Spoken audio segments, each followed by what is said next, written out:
Okay, so today we're going to be looking at this new car key fob camera that I've recently ordered.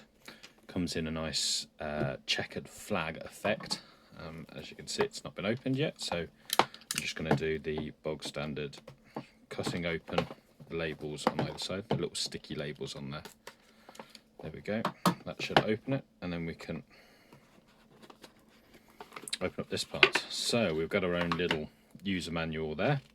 That's going to give us instructions on how to use it itself. I'll pop that up there, we'll probably need that one.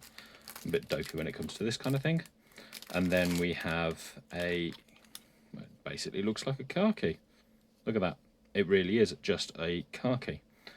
So you've got your standard unlock buttons. They do actually feel like proper buttons on there. Then there seems to be, oh, there we go.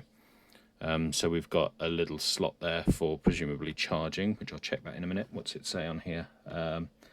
Yeah, we've got a USB charging port and an indicator light. So they've actually got it around the other way around like that.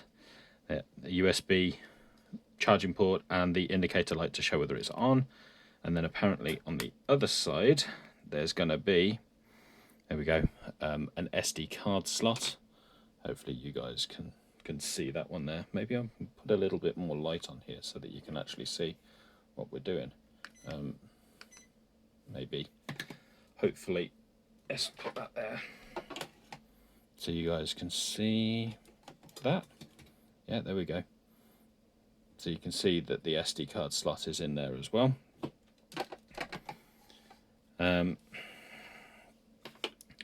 Then we've got this, I would have said it's faux leather. I'll just push that back in there. Faux leather kind of tag on the top there, accompanied by a metal key ring. The important bit is when I got this out, this actually feels, it's not like your normal key ring.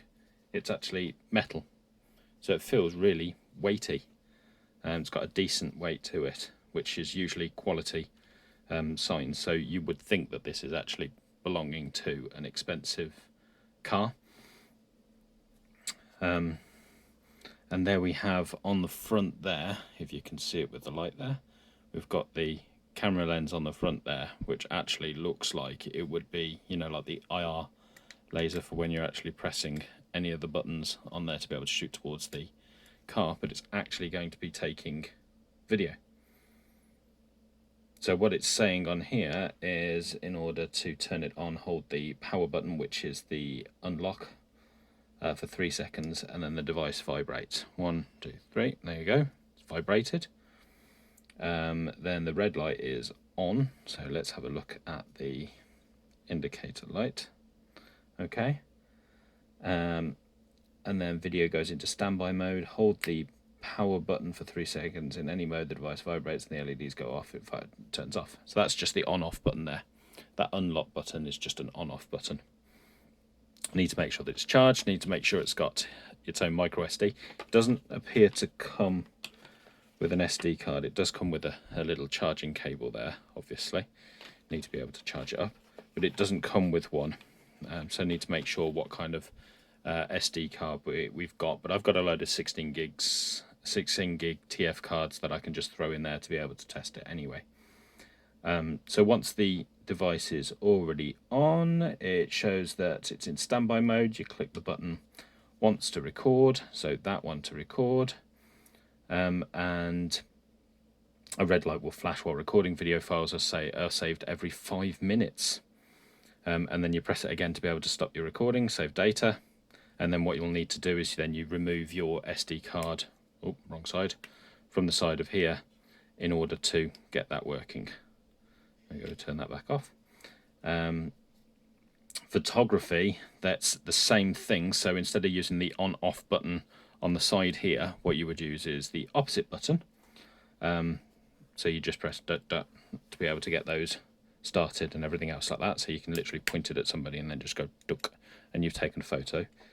And then you've got the audio recording, which is a double press on the camera button, which is the lock button. And that will give you the audio recording. Motion detection, you need to press the lock button 3 times and red light will flash. And then you've obviously got night vision modes on there, checking your times. You can completely set up your times and everything else like that on there so that you've got the proper data recording on there. So the night vision button is actually that normal car button on the front there. That's your night vision mode as well. Okay, that gives you a general overview. Now I've obviously got to go and try it out myself, but all in, it does feel like a proper weighty piece. Instructions tell you how to be able to record and take photos, and that will obviously take a little while to get used to it, but I think once it's on there, it's so basically straightforward. It should be a really easy device to use. Thanks for watching, and I hope that's helped somebody to explain exactly what this little camera can do.